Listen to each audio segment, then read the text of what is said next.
mental illnesses for one reason or another. Who knows? Could have something happened at birth, major abuse of a child in a child's life, sexual or physical abuse of some sort might send them into a mental illness of some sort. I don't know how things can get broken, but I've seen people with Alzheimer's. That mind's broken. I've seen people with other kind of mental illnesses where their mind's broke, and we need to accept that and understand it. But I want to look at the Bible, what the Bible says. Oh, well, let me finish that sentence. I'm not minimizing the reality of mental illness, but I'm begging you to consider other options before filling your body with poisonous substance. First of all, again, try not to get away. Go ahead and turn to 2 Chronicles.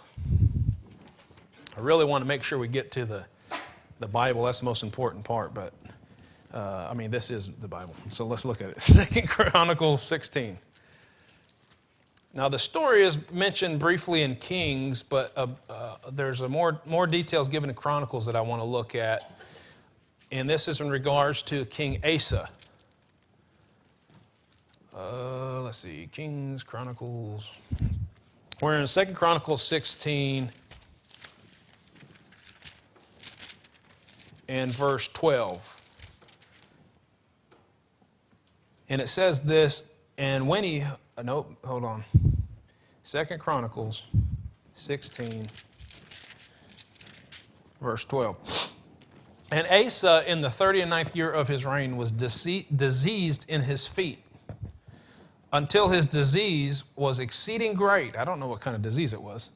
Yet in his disease, now look, the Bible said a lot of great things about King Asa. Great things.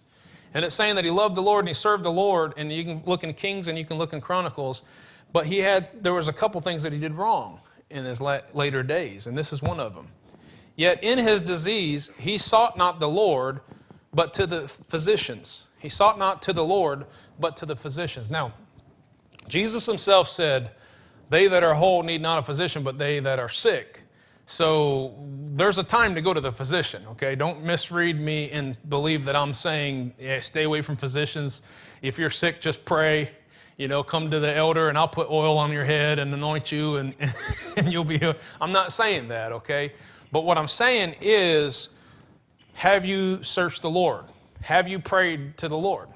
In fact, let's say it's out of your hands. You're a child or something like that, and your parents took you to the doctor and they said, hey, you prescribed this drug, and your parents say, here, you need to take this drug, or you've been taking it for a while or whatever, it's out of your hands.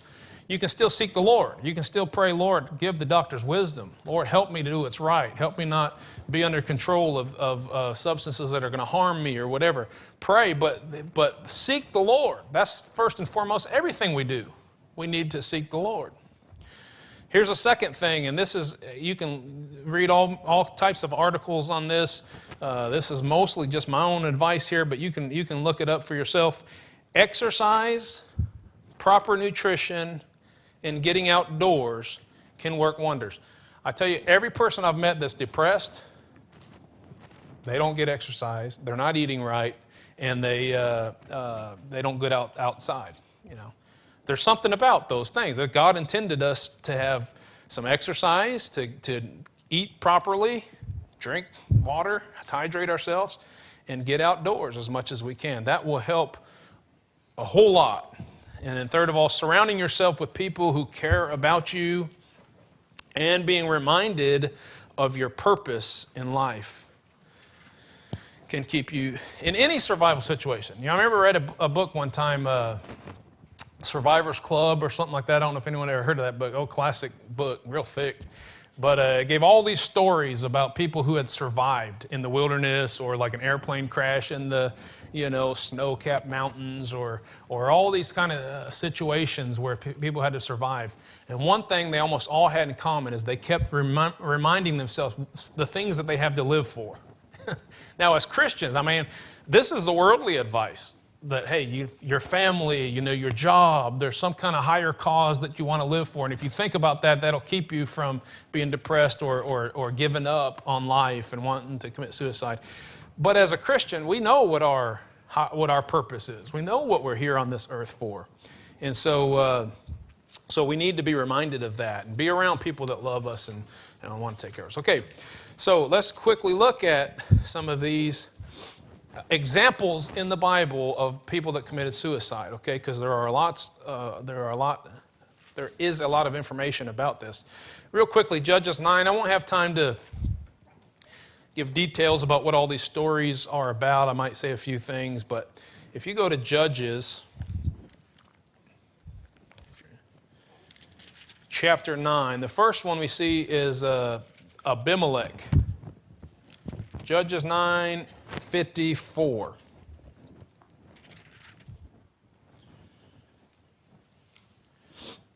And he called hastily unto the young man his armor-bearer, and said unto him, Draw thy sword and slay me, that men say not of me, a woman slew him.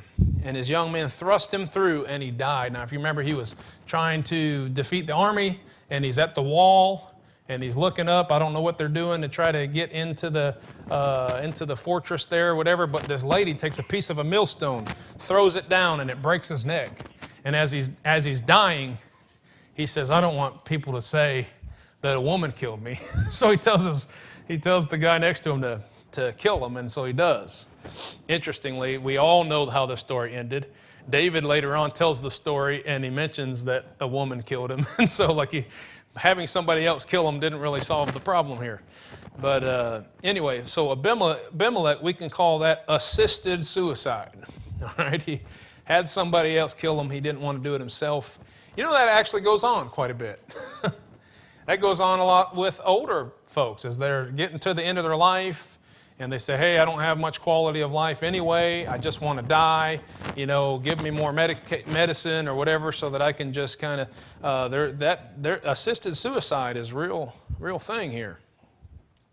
Judges 16, verse 30.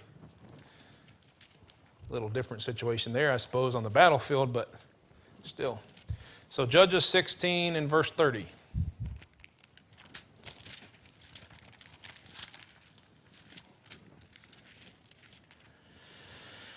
We're familiar with this story. Samson.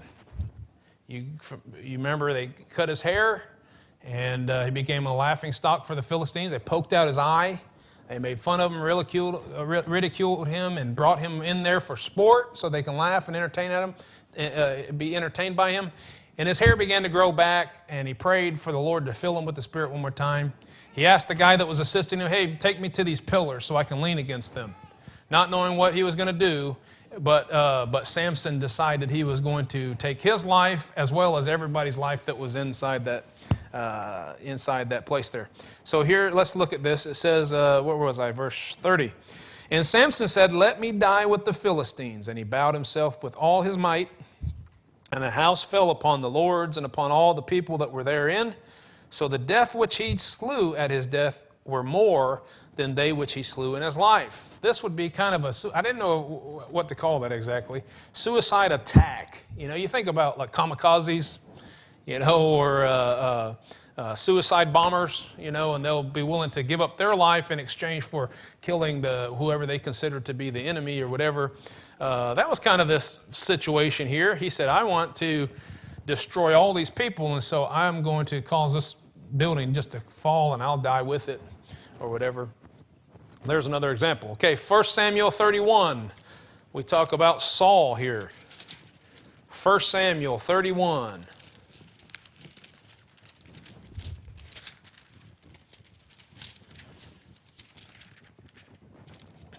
Verse 4 says this, and then said Saul unto his armor-bearer, Draw thy sword and thrust me through therewith, lest these uncircumcised come and thrust me through and abuse me. But his armor-bearer would not, for he was sore afraid. Then Saul took the sword and fell upon it. Now, there was some fear there. That's your blank, by the way, fear. There was some fear that, you know, and look, those kings, when they would come in and conquer somebody, they would do all kind of weird things with that body. Cut it up, send it to people, torture. Look what they did to Samson, plucked out his eyes so that they could mock him and say, look at the God of the Hebrews, you know.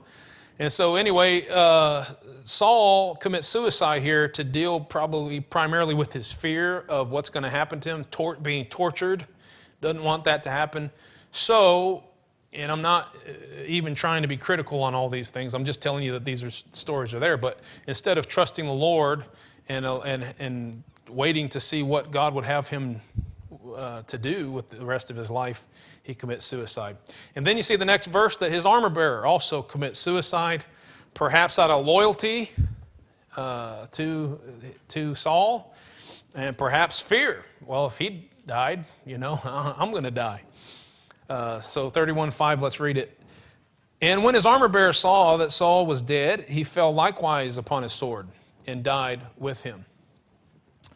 So, I don't know exactly his exact reason for dying, but you think about the dedication somebody has in that situation where he's carrying his armor in battle and he's already committed his life to him, So sometimes somebody will commit suicide because of their loyalty for somebody else. You think about, or their love for somebody else. Think about the Romeo and Juliet type situation, If one person dies, well, now we're gonna go ahead and take our lives too, or God forbid, some kind of a cult. You've heard of some of these cults where they say, hey, we'll all die together, and they drink the poisonous Kool-Aid or whatever, or jump off of a bridge or something like that. Craziness.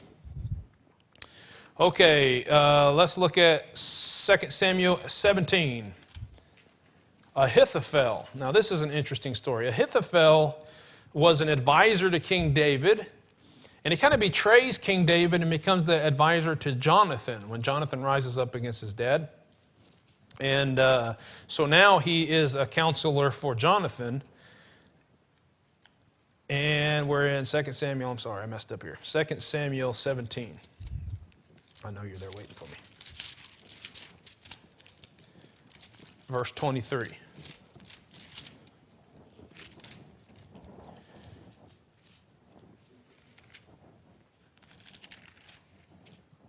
Okay. Am I right? 17, verse, 2 Samuel. I'm sorry.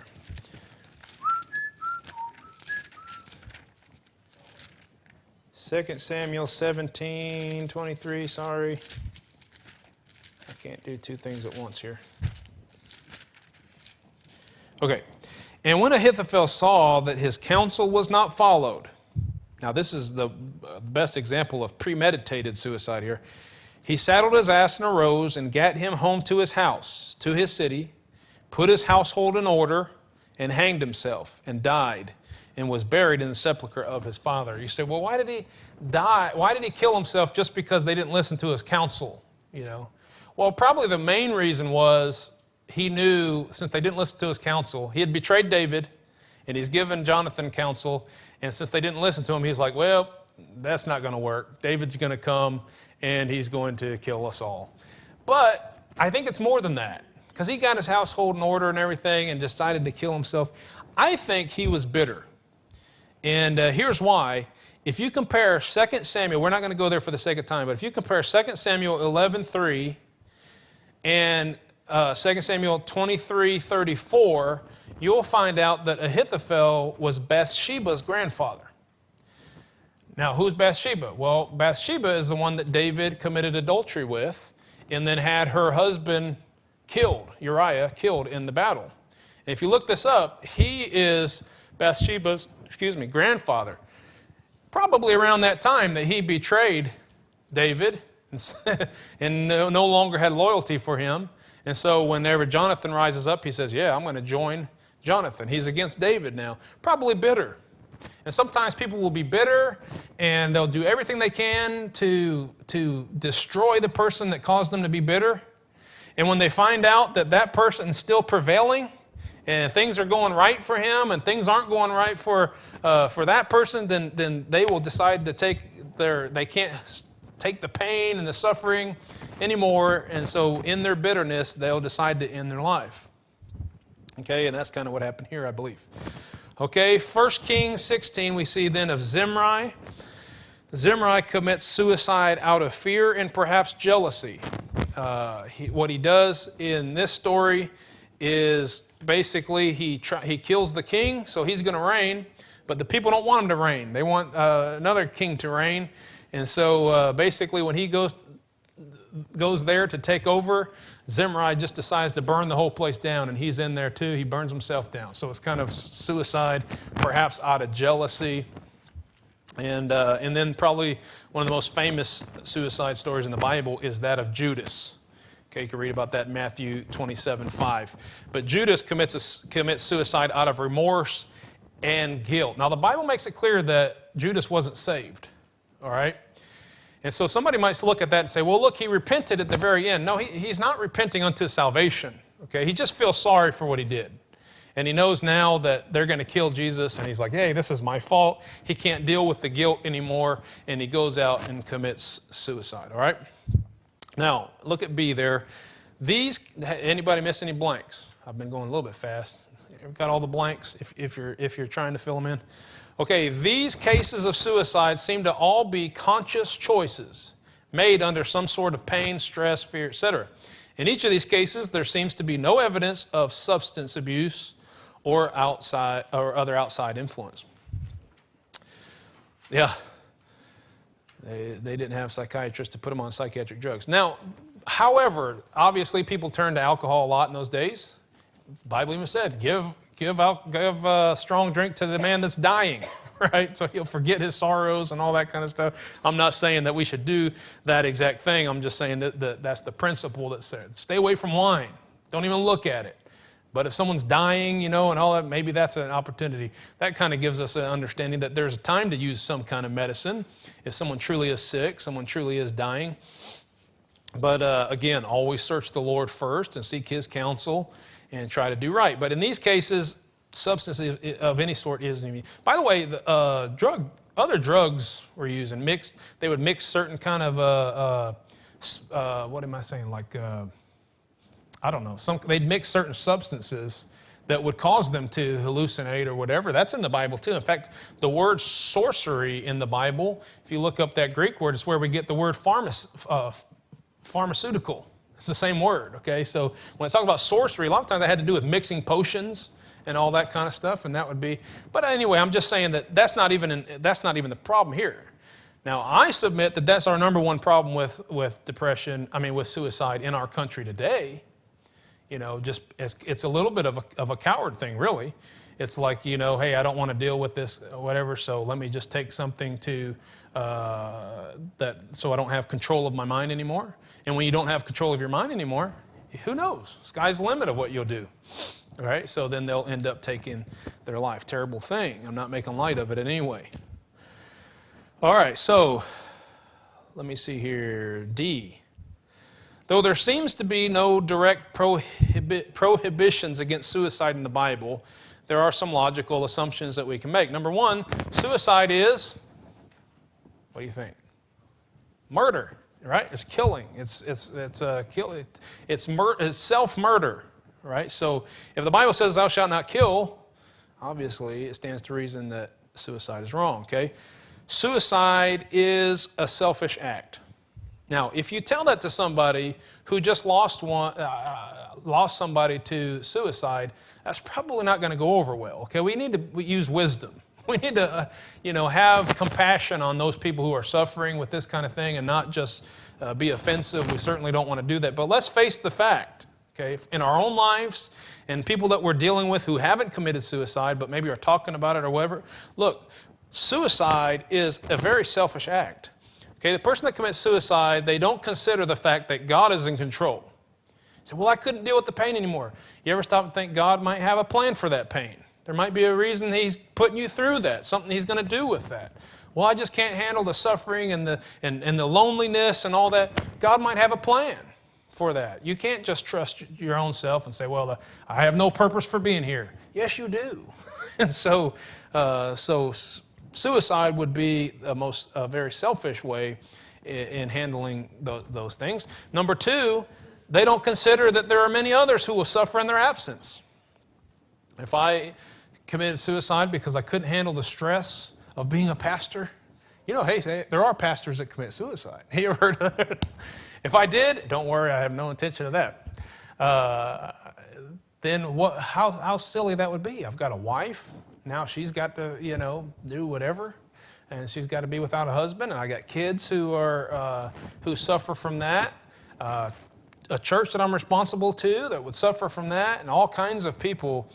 So how selfish for someone to say, well, I can't handle this pain. And again, not making light of it, because I don't understand what it's like to have a broken mind or to have a severe problem with depression or something like that.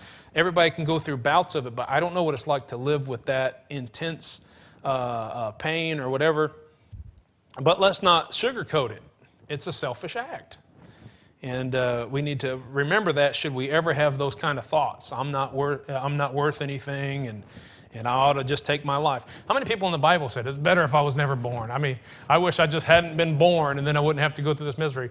What are you talking about? Look at all that you've accomplished. Look at all the things that you've done. How could you say it's better that I hadn't been born, right? It's not putting God, right? Jonah, a good example. It's not putting God's will above yours by any means, okay? Now, if substance abuse is involved, I don't know why I threw this in here, but I guess I felt like it needed to be said. If substance abuse is involved, either a physician who prescribed the substance is at least partly to blame. I think there would actually probably be a pretty good case in a lot of these situations for somebody to go after the physician. So why in the world did you have them on all those medications? But I'm not advocating that. I'm just saying they're at least partly to blame. Or the person who willingly abused the substance to take, to alleviate some of the pain or whatever, is at fault. This is why the Bible clearly states over and over to stay away from substances that would cause you to lose control of your mind and emotions, particularly alcohol. The Bible says over and over to be sober-minded, and temperate, and all these things it says, being in control of your own mind, all right? So, note here, if you smoke or drink or take any type of drugs, I won't tell you what to do. I really won't. I don't think that's my job, okay? Now, the Bible does command, as a pastor, I do believe it's my job if there's a drunkard who is in the church, meaning that they have shown that they will lose control. I can't trust them. I don't know what they're going to do. And so the Bible actually says I'm supposed to remove them from the assembly. Okay? If a person's smoking, I'm not going to do that because they still have control of their mind. See what I'm saying? But there might be some things I wouldn't let them do because they are giving themselves over to this substance. All right? But if that's the case, I won't tell you what to do, but I do implore you to consider figuring out a way to get off of them because of the dangers involved. All right, what time is it?